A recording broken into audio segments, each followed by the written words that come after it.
நமசிவாய வாழ்க. திருவண்ணாமலையாரை போற்றி. ஓம் குருவாழ்க. வணக்கம் இவர்கள் அனைவருக்கும் இந்த சிவடியின் சிவகுருஜி சிவராஜனின் அன்பு கலந்த வணக்கங்கள். நாம் இன்றைக்கி பார்த்திங்கன்னா இந்த வீடியோவில் செவ்வாய் பயிற்சி பார்க்க போகிறோம். ஏன்னா இப்போ செவ்வாய் பகவான் பார்த்திங்கன்னா ஒரு 45 நாளுக்கு பார்த்திங்கன்னா உச்சமாக போகிறார். அதனால் உச்சம் பெறக்கூடிய ராசிகள் எது எது இவ்வளோ சிறப்பாக இருக்க போகுது அப்படிங்கிறத பற்றி நம்ம இந்த வீடியோவில் பார்ப்போம். வகையில் நம்ம பார்க்கக்கூடிய ராசி பார்த்திங்கன்னா சிம்ம ராசி. பொதுவாகவே சிங்கம் மாதிரி கர்ஜிக்கக்கூடியவங்க இந்த சிம்ம ராசி என்பவர்கள். எதையுமே ஒரு கம்பீரமாக ஒரு கையாளக்கூடியவங்க, தோற்றமும் அப்படி கம்பீரமாக இருக்கும்.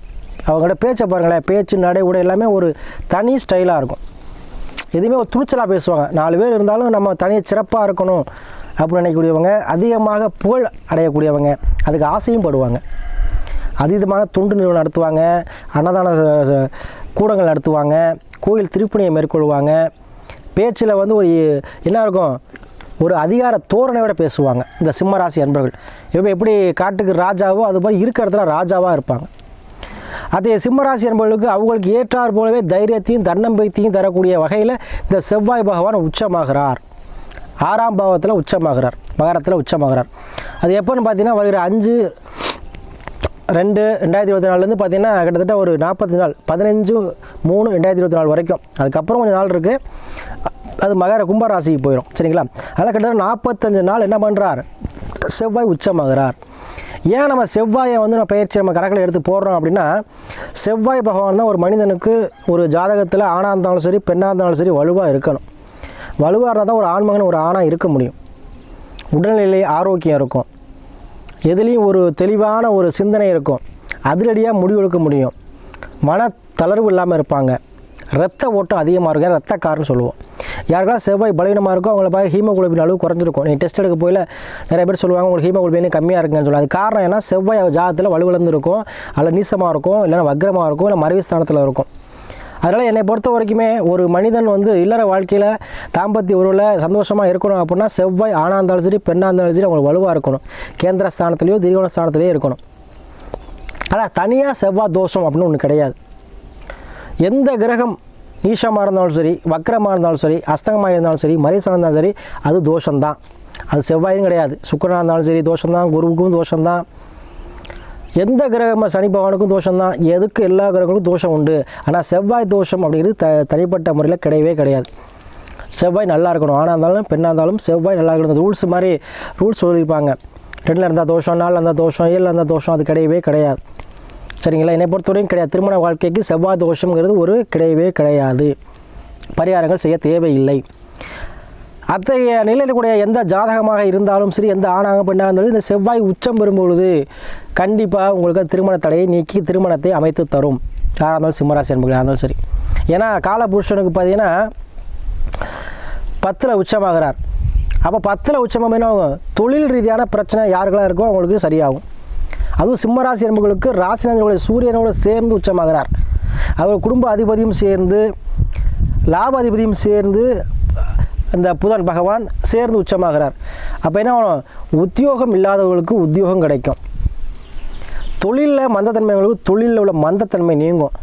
தொழிலில் எக்ஸ்டென்ஷன் பண்ணணும், புதுசாக தொழில் ஆரம்பிக்கணும், இல்லை இருக்க தொழில் டெவலப் பண்ணணும், ஒரு ஃபேக்ட்ரி வச்சுட்டுங்க சாமி இவ்வளோ மந்தமாகவே இருக்குது, இன்னொரு பிரான்ச் ஆரம்பிக்கலாம்னு நினைக்கிறேன், பண்ணலாமா? கண்டிப்பாக நீங்கள் இப்போ பண்ணலாம். அதே போல் உங்களுக்கு அந்த மகர வீடுங்கிறது உங்களுக்கு 6ஆம் பாவகம். அதில் அதோட அதிபதி சனி பகவான் அவர் 7ல் ஆட்சியாக இருக்கிறார். அப்போ மனைவி மூலமாக உங்களுக்கு ஆதாயம் கிடைக்கும். யார் யாரெல்லாம் ரியல் எஸ்டேட் பண்ணுறவங்க, பொதுவாக சிம்மராசி பார்த்தீங்கன்னா ரியல் எஸ்டேட் அதிகம் பண்ணுவாங்க. அவங்களுக்கு இந்த 45 நாள் காலம் அருமையான ஒரு காலகட்டமாக இருக்கும். ஏன்னா இந்த மகர ராசியில் பார்த்திங்கன்னா உத்திராடம், திருவோணம், அவிட்டம் 3 நட்சத்திரம் இருக்குது. அப்போ உத்திராடத்தில் போகும்போது அரசு சார்ந்த விஷயத்தில் பிரச்சனை இருக்கவங்க, அரசுகிட்ட உதவி கேட்குறவங்க, அரசு சார்ந்த லோன் அப்ளை பண்ணியிருக்கவங்க, இவங்களாம் சாதகமான காலமாக இருக்கும்.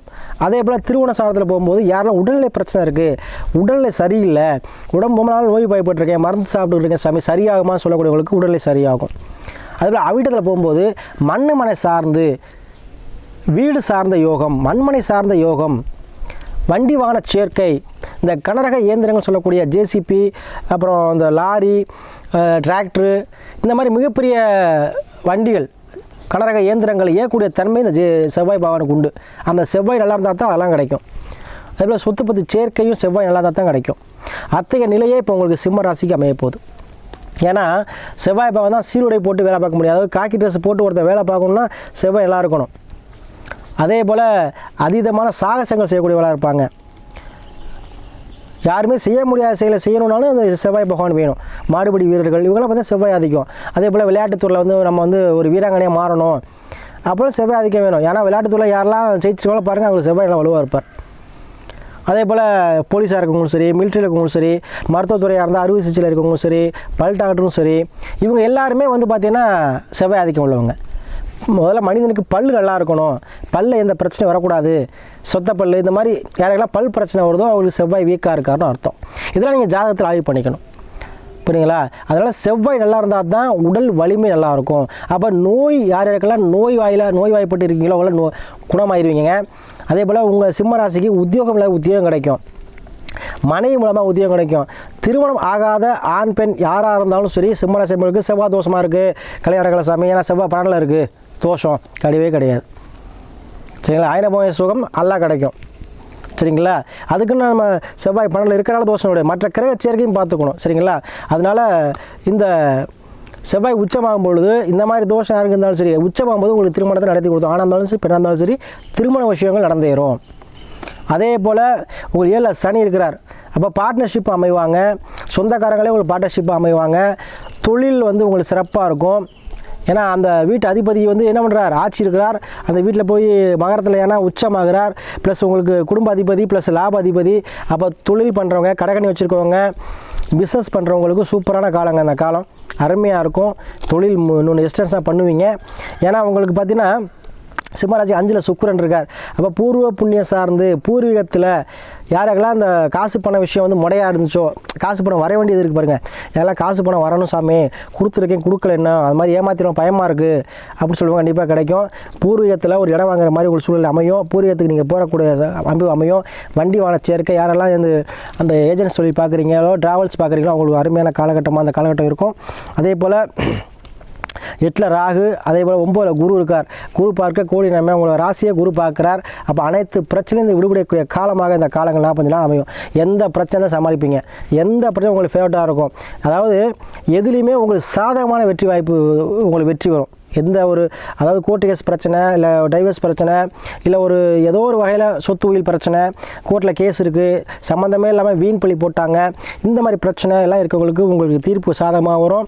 அரசு சம்மந்தப்பட்ட வேலை யாருக்கு வேணுமோ, அரசு சம்மந்தப்பட்ட வேலை யார் போகணும்னு நினைக்கிறீங்களோ, சிறுடைக்கு வேலைக்கு யார் போகணும்னு நினைக்கிறீங்களோ, கண்டிப்பாக இந்த 45 நாள் ட்ரை பண்ணுங்கள். காம்படிட்டிவ் எக்ஸாம் வந்து அட்டன் பண்ணுங்கள். சரிங்களா? இப்போ தான் குரூப் 4 வரப்போகுது. கண்டிப்பாக இந்த காலகட்டத்தில் அரசு வேலைக்கு ட்ரை பண்ணுறோம், கண்டிப்பாக எழுதலாம். ஏன்னா சிம்மராசி பொதுவாகவே அரசு கிரகம், அரசு ராசின்னு சொல்லுவோம்.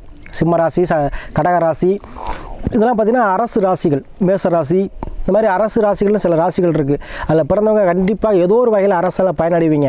சில பேர் தலைவராக இருப்பீங்க, சில பேர் அரசு வேலை பார்ப்பீங்க, சில அரசு டெண்டர் எடுப்பீங்க. ஸோ அந்த யோகங்களை கொடுக்கக்கூடிய காலகட்டமாக இந்த 45 நாள் அமையும். அதே போல் நிறையா குடும்ப ஜாதகங்கள் சிம்மராசி என்பது அனுப்பிடுறீங்க. உங்களுடைய ஆதரவுக்கு நன்றி. நிறையா பேர் வந்து நீங்கள் ஜாதகம் பார்த்து நிறையா பேர் உங்களுக்கு ஆதரவு கொடுக்குறீங்க. அதே போல் இந்த சிம்மராசி அன்புகளுக்கு வந்து அதிகமான வியூஸ் கொடுத்துருக்கீங்க, அதிகமாக சப்ஸ்கிரைப்பும் பண்ணியிருக்கீங்க. அதில் கண்டிப்பாக அதுக்கு உங்களுக்கு நன்றியை தெரிவிச்சுக்கிறேன். அதே போல் இந்த சிம்மராசி அன்புகளுக்கு 7 சனி இருக்க காலகட்டத்தில் உங்களுக்கு மனைவி மூலமாக கண்டிப்பாக யோகம் உண்டு. அதுவும் சிம்மராசி பொதுவாகவே உறவினர்களாக திருமணம் ஆகாது. 100% அந்நியருடைய அந்நியத்தில் தான் அமையும். அதுவும் வேலை பார்க்கக்கூடிய பெண்களாக அமையும். ஆணாக இருந்தால் வேலை பார்க்கக்கூடிய பெண், பெண்ணாக இருந்தால் வேலை வாய்ப்புக்கூடிய ஆண். அதாவது கல்யாணம் பண்ணுறது முன்னாடி வேலைக்கு போகாட்டியும் கல்யாணம் ஆகி வேலைக்கு போகக்கூடிய அமையும். ஏதோ அரசு சார்ந்த வேலையோ, இல்லை ஏதோ பிரைவேட்டில் வேலையோ, ஏதோ ஒரு வேலையோ உத்தியோகத்துக்கு வேலைக்கு செய்வாங்க. ஏன்னா சிம்மராசிக்கு அந்த ஒரு அமைப்பு உண்டு.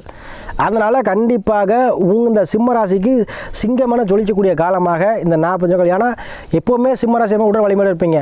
இப்போ செவ்வாய் உச்சமாகிறார், அதுவும் 6ல் உச்சமாகிறார், ராசிநாதனே சேர்ந்து 6ல் உச்சமாகிறார். கண்டிப்பாக பதவி உயர்வு கண்டிப்பாக உண்டு. அரசு வேலையில் வரக்கூடிய பதவி உயர்வு, ப்ரமோஷன், பிடித்த இடத்துல டிரான்ஸ்ஃபர் இதெல்லாம் நடக்கும். அதே போல் எதிரியை வெல்லக்கூடிய தன்மை உங்களுக்கு இயல்பாகவே எல்லாருக்கும் உண்டு. சிம்மராசி என்பவர்களுக்கு இந்த காலகட்டம் எதிரி விலகக்கூடிய தன்மை, போட்டிகள் வந்து விலகக்கூடிய தன்மை, போட்டியில் ஜெயிக்கக்கூடிய வாய்ப்பு இதெல்லாம் கிடைக்கும். இந்த காலகட்டத்தை பயன்படுத்தியங்க. அதுபடி உங்கள் சுய ஜாதகத்தை பார்த்துக்கங்க. ஏன்னா நிறையா ஜாதகம் நான் பார்க்கும்பொழுது இதை முன்னாடியே நான் சொல்லக்கூடிய விஷயங்களை சாமி இது முன்னாடி சொல்லியிருந்தால் நல்லா இருந்திருக்கும் சாமி, நான் பார்க்காம விட்டுட்டேன்னு சொல்ல ஃபீல் பண்ணுறீங்க. அதனால் எந்த விஷயத்தையுமே ஒரு ஜோதிடர் என்பது ஒரு வழிகாட்டி தான், ஒரு முன்னெச்சரிக்கை தான் சொல்லுவாங்க, வழியை காட்டி விடுவாங்க, அவ்வளோதான். சரிங்களா? அதனால் நீங்கள் அதை ஒரு தொழில் தொடங்கினாலும் சரி, ஒரு புதிய முயற்சியாக இருந்தாலும் சரி, எந்த விஷயம் புதிதாக செய்ய போனாலும் ஜோதிடரை அணுகி கண்டிப்பாக அதோடைய செய்யலாமா செய்ய வேண்டாம்னு கேட்டு செஞ்சுக்கங்க. ஏன்னா நிறைய ஜாதகம் பார்க்கும்பொழுது நான் செஞ்சுட்டு கேட்காம விட்டேனே சாமி ஃபீல் பண்ணுறீங்க, அதனால் சொல்ல வரேன். சரிங்களா? அதனால் சிம்மராசி என்பவர்களுக்கு இந்த 45 காலம் அருமையான ஒரு பொற்காலம், திடீர் லாபத்தையும் திடீர் ஆசையும் கொடுக்கக்கூடிய காலமாக இருக்குது. அதை பயன்படுத்திக்கங்க.